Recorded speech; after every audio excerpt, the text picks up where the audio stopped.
E aí pessoal, tudo bom? Vamos dar início então ao nosso quarto bimestre. Vamos para a nossa aula. Nessa aula, a gente vai continuar estudando o Brasil, dessa vez no Segundo Império, o governo do Dom Pedro II. A gente terminou a nossa última aula vendo as revoltas que aconteceram durante o período regencial, mas a gente falou também sobre o golpe da maioridade, que foi o movimento que colocou o Dom Pedro II como imperador do Brasil.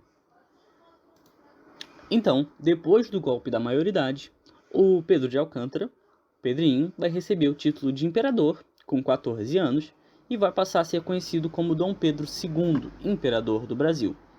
E isso vai dar início a uma nova fase na política brasileira, que fica conhecida como o Segundo Reinado. O primeiro reinado foi o reinado do Dom Pedro I. O segundo reinado é o reinado do Dom Pedro II. Com esse novo governo, vão ser convocadas novas eleições para a Câmara dos Deputados. E os partidos políticos vão buscar ganhar mais poder e influência. Quanto mais deputados eles tivessem na Câmara, mais poder e influência eles iam ter. E a gente tem os dois maiores partidos que disputavam o poder aqui no Brasil. O Partido Progressista, que a partir desse momento passa a ser conhecido como o Partido Liberal, e o Partido Regressista, que passa a ser chamado de Partido Conservador. Então a gente tem esses dois partidos, o liberal e o conservador, buscando poder e influência, e o grande foco desses caras era os assentos na Câmara dos Deputados. Quanto mais deputados eles elegessem, mais poder e influência eles iam ter. Buscando maioria na Câmara, os liberais vão contratar capangas para invadir os locais de votação. Isso vai acabar numa confusão generalizada, briga, pancadaria, e esse episódio vai ficar conhecido como Eleições do Cacete. Então, buscando essa influência, os liberais contratam esses caras para tentar persuadir as pessoas a votarem nos liberais, mas não vai dar certo, vai acabar numa confusão, e aí, quando isso acontece, o Partido Conservador vai exigir a anulação dos pleitos, ou seja, a anulação dos votos, e vai convocar novas eleições. Os liberais, também conhecidos como luzias, eles defendiam os proprietários rurais menos tradicionais, profissionais liberais e a classe média, enquanto os conservadores, também chamados de Saquarema, representavam os proprietários rurais nordestinos e fluminenses, os burocratas ligados à magistratura e os comerciantes portugueses. Esses nomes, Luzias e Saquarema, eram por causa dos centros eleitorais desses caras, Luzias em Minas Gerais e Saquarema aqui no Rio de Janeiro. Então, a gente tem os dois grupos, cada um defendendo as suas próprias pautas, enquanto os liberais estão do lado dos proprietários rurais menos tradicionais, ou seja, são as famílias menores, mas não populares, não são a classe baixa, são famílias que não são da classe alta, mas não são da classe baixa também, são da classe média. Profissionais liberais e, é claro, a classe média, que era onde a maioria dos liberais estava estabelecida. Enquanto os conservadores defendiam os grandes proprietários rurais, nordestinos e fluminenses, os caras de famílias ricas e influentes, os burocratas ligados à magistratura, ou seja, os juízes e os representantes legais, e também os comerciantes portugueses. Tendo esses dois grupos tão distintos, para o Dom Pedro II sobreviver no poder, ele tenta dialogar com os dois grupos. E aí, em 1847, ele vai implantar no Brasil o modelo parlamentarista. Só que no Brasil, esse modelo vai ser conhecido como parlamentarismo às avessas. Porque o parlamentarismo, segundo o modelo inglês, ele buscava reduzir os poderes do monarca, tirar um pouquinho do poder e da influência do rei, do monarca ou do imperador, e passar esse poder para os membros do parlamento. Só que no Brasil, o imperador tinha poderes absolutos e supervisionava a política brasileira. O parlamentarismo foi só uma medida para tentar agradar os dois lados, tanto os liberais quanto os conservadores. Por isso, parlamentarismo às avessas. Os ingleses faziam de uma forma e o Brasil fazia de outra forma totalmente diferente. Em vez de reduzir os poderes do rei, do monarca ou do imperador, o modelo brasileiro dava ao imperador poderes absolutos. Em 1848, o governo do Dom Pedro II vai enfrentar a última grande revolta do Império. A gente passou as últimas aulas falando sobre essas revoltas. e essa vai ser conhecida como Revolução Praieira. Ela vai acontecer no Recife, Pernambuco, e essa revolução vai ter início a partir do descontentamento da população com a concentração de terras e de poder nas mãos de poucas famílias, em especial a dos Cavalcante e dos Albuquerque. Ou seja, muitas das terras lá no Recife, Pernambuco, eram dominadas por essas duas famílias, Cavalcante e Albuquerque. Eram duas famílias ricas, duas famílias antigas, com muito dinheiro e com muito poder. E lá no Recife, muito influentes, em especial os Cavalcantes. Até surgiu um ditado popular lá no Recife que dizia: quem vive em Pernambuco não há de estar enganado, que ou há de ser cavalcante ou há de ser cavalgado. O que isso quer dizer? Se você não fosse apoiador dos Cavalcantes, se você não fizesse a vontade deles, eles iam passar por cima de você. Para piorar essa situação dessas famílias ricas e poderosas que impunham a vontade deles sobre a população, o comércio local ainda estava nas mãos dos portugueses, e isso gerava revolta por parte dos brasileiros. Os brasileiros queriam ter essa autonomia de comerciar, mas grande parte do comércio estava na mão dos portugueses. E aí, por conta desse descontentamento, vai surgir um grupo que é contrário a essas práticas. Esse grupo era conhecido como o Partido da Praia, e ele buscava combater as desigualdades e tinha o Diário Novo, que era um jornal, como porta-voz. Era lá que eles falavam tudo o que eles pensavam contra as famílias grandes, contra os comerciantes portugueses, para poder expressar um pouco dessas frustrações que eles tinham em relação a esse território. O presidente da província, que era o Antônio Pinto Chichorro da Gama, ele não estava necessariamente comprometido nem com os donos das terras, nem com os comerciantes portugueses. Ele era um cara que estava neutro nesse conflito. E aí, por essa neutralidade, ele acaba sendo substituído pelo imperador. E aí, quando substituem o cara que era neutro, e obviamente iam mandar um cara que era a favor dos comerciantes portugueses e a favor das grandes famílias, começa a revolta. Liderados pelo Pedro Ivo, que era um militar, e o Borges da Fonseca, que era um jornalista, eles divulgam seus planos num documento chamado Manifesto ao Mundo. Nesse documento, eles propunham o seguinte: voto livre e universal, liberdade de imprensa, já que o Diário Novo muitas vezes era censurado por falar coisas que não agradavam aos comerciantes ou às famílias, garantia de trabalho, já que se você não fosse aliado a alguma das famílias, você provavelmente não teria oportunidade dentro daquele território, a extinção do poder moderador, buscando tirar aí um pouco do poder que estava concentrado nas mãos do Dom Pedro II, e o comércio a varejo somente para os brasileiros, excluindo os portugueses. Isso ia fazer com que o comércio fosse um pouco mais justo ali no território. Os brasileiros iam ter mais chances de competir com os portugueses. Além disso, garantias de direito individuais e federação. Justamente para garantir que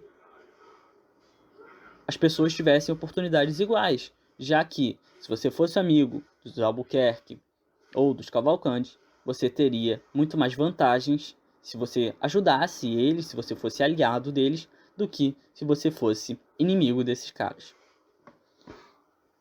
Os líderes do movimento pertenciam à classe alta, então esse é um movimento em que a gente não está necessariamente falando sobre a classe mais baixa.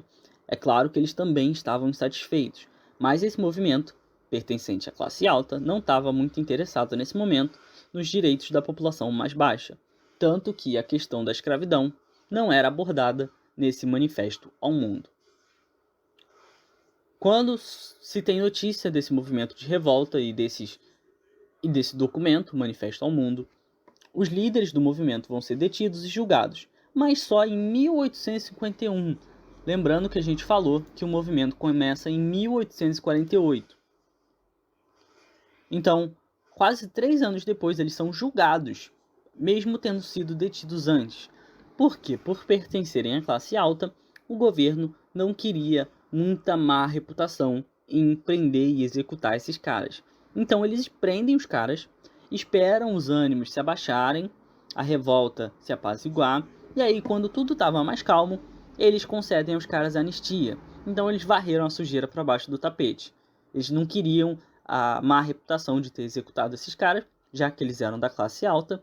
Então, quando a poeira baixa, o governo julga eles, mas concede a eles eventualmente a anistia, que era o perdão.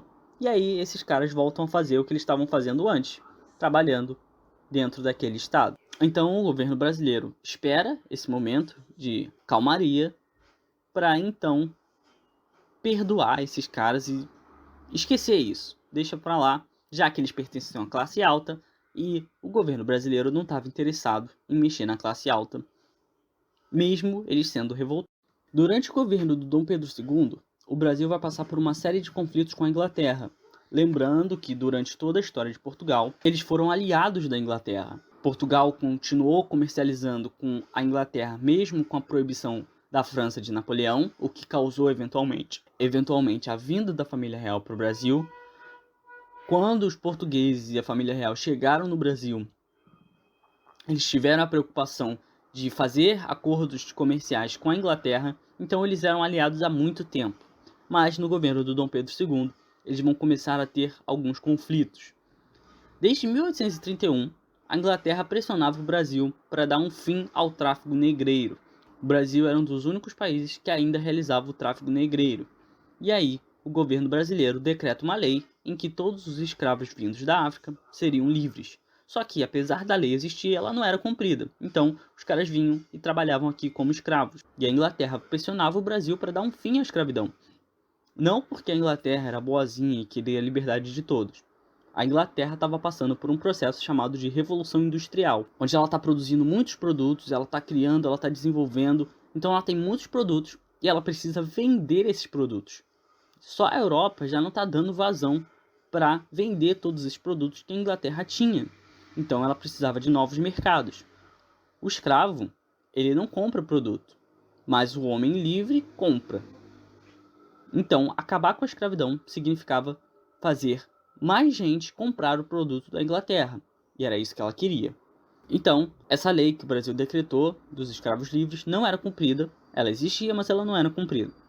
Em 1845, a Inglaterra vai aprovar a Lei Bill Aberdeen, que autorizava a marinha inglesa a abater navios negreiros, mesmo em águas estrangeiras, ou seja, o navio podia estar em qualquer lugar, podia estar em águas que pertencessem inclusive ao Brasil, que se tivesse tráfego negreiro lá, a Inglaterra ia abater o navio. E isso aumentou a tensão entre o Brasil e a Inglaterra. Para piorar, alguns anos depois vai surgir a questão Christie, que vai ser outro evento de tensão entre os dois países. Basicamente, um navio inglês, com produtos ingleses, naufragou aqui na costa do Brasil, e os brasileiros eventualmente saquearam essa carga. Quando a Inglaterra descobre, ela fica chateadíssima e ela reivindica o pagamento de uma indenização, ou seja, o Brasil teria que pagar um dinheiro para a Inglaterra em troca desses produtos que ela perdeu. O Brasil se recusa a pagar e aí cria uma crise, uma confusão generalizada que precisa da intervenção e do julgamento do rei Leopoldo I da Bélgica. Eles não chegaram a um acordo sobre o que eles iam fazer, Brasil e Inglaterra, e aí precisou o cara lá da Bélgica intervir para ver o que eles iam fazer. Isso tudo serviu para aumentar a tensão entre o Brasil e a Inglaterra, que a partir desse momento vão romper laços durante um certo período. Depois eles voltam a conversar, mas devido a todos esses conflitos, eles rompem as relações durante algum tempo. Eles ficaram brigados. E aí o Brasil vai se envolver em outra confusão, dessa vez a Guerra do Paraguai. O Paraguai se torna independente em 1818 e a partir de 1813 ele é governado por uma série de governos ditatoriais, caras mão de ferro mesmo, como o José Gaspar Rodrigues, Antônio Carlos Lopes e o filho dele, o Francisco Solano Lopes. Durante esses governos, o Paraguai ele buscou se isolar do resto da América, visando se tornar uma nação forte, autossuficiente e livre da exploração internacional. Então eles acabam se isolando dos outros países da América do Sul. Vão surgir uma série de conflitos fronteiriços, ou seja, os países eles estão brigando por fronteiras, está se desenhando as fronteiras e os países querem sempre ganhar um pouquinho mais de território. Então Brasil, Argentina e até o Uruguai e também o Paraguai, buscando esses novos territórios, vai gerar uma tensão na América do Sul. Em especial, o Uruguai estava passando por uma guerra civil e o Brasil acaba auxiliando um dos lados lá no Uruguai. Isso faz com que o Paraguai fique com medo de que quando acabar o problema lá no Uruguai, as outras nações, Uruguai e Brasil, vão se juntar e atacar o Paraguai. Coisa que nunca foi comprovada, mas era o que o Paraguai achava. Então, o Paraguai proíbe o Brasil de se envolver no conflito lá no Uruguai. Mas o Brasil ignora essa ordem e aí acaba ajudando a resolver o problema lá no Uruguai. A Guerra Civil acaba com grande auxílio dos brasileiros. E aí o Paraguai, tendo sido desautorizado, eles tinham dado uma ordem para o Brasil e o Brasil não cumpriu, e isso vai acabar gerando o aprisionamento de uma embarcação brasileira por parte dos paraguaios. Eles vão aprisionar essa embarcação brasileira e, em sequência, em represália ao Brasil ter ignorado as ordens dele, eles vão conquistar parte do Mato Grosso. E aí, o Brasil foi efetivamente afetado pelo Paraguai, e isso vai dar início a um conflito. O Brasil tinha boas relações com a Argentina, e por isso a Argentina vai se unir ao Brasil, e também o Uruguai, que foi auxiliado pelo Brasil. E com a junção desses três, Brasil, Argentina e Uruguai, vai surgir a Tríplice Aliança, e esse grupo vai dar início a um combate, a uma guerra armada contra o Paraguai, comandado pelo Solano Lopes. Então a gente tem de um lado a Tríplice Aliança, que era formada por Brasil, Argentina e Uruguai, e do outro o Paraguai, comandado pelo Solano Lopes. A gente vai ter grandes batalhas, como a de Riachuelo, Tuiuti, Curapaiti e do Havaí. Todas essas batalhas violentas e sangrentas e com a morte de centenas e milhares de soldados, e eventualmente a guerra vai terminar com a vitória da Tríplice Aliança. Então, o Brasil e os aliados dele vão ganhar esse conflito, mas vão ter baixas em todos os lados, muita gente vai morrer, mas em especial do lado paraguaio, já que eles perderam o conflito, eles vão sofrer perdas catastróficas. Mas o Brasil não escapou das consequências e também teve algumas repercussões negativas, como endividamento, já que travar uma guerra custa muito dinheiro, o fortalecimento político do exército, porque o exército ficou com a moral lá em cima, já que eles ganharam um conflito contra outra nação, e eles voltaram dessa guerra do Paraguai querendo mais participação política. Além disso, vai trazer a crise do escravismo e também, eventualmente, do império. Todas essas questões vindas da Guerra do Paraguai vão servir para enfraquecer o império. O endividamento vai ser ruim para a imagem do Dom Pedro II, o fortalecimento do exército vai começar a pressionar o Dom Pedro II, a crise do escravismo, já que o Brasil se recusava a abolir a escravidão, mesmo com vários outros países tendo feito isso, e eventualmente isso vai desgastar a imagem do Dom Pedro. Também para o Paraguai, a economia foi completamente destruída, muitos mortos, incluindo o cara que comandava o Paraguai, o Solano Lopes. Nas próximas aulas, a gente vai continuar falando sobre o governo do Dom Pedro II e a gente vai ver como todas essas questões, algumas que surgiram na Guerra do Paraguai, foram fundamentais para o fim do Segundo Reinado, o fim do governo do Dom Pedro. É isso, a gente para por aqui. Espero que vocês tenham entendido, tenha ficado tudo bem claro. Se não, dúvidas, perguntas, mandem para mim, tá bom? Um abraço, tchau, tchau.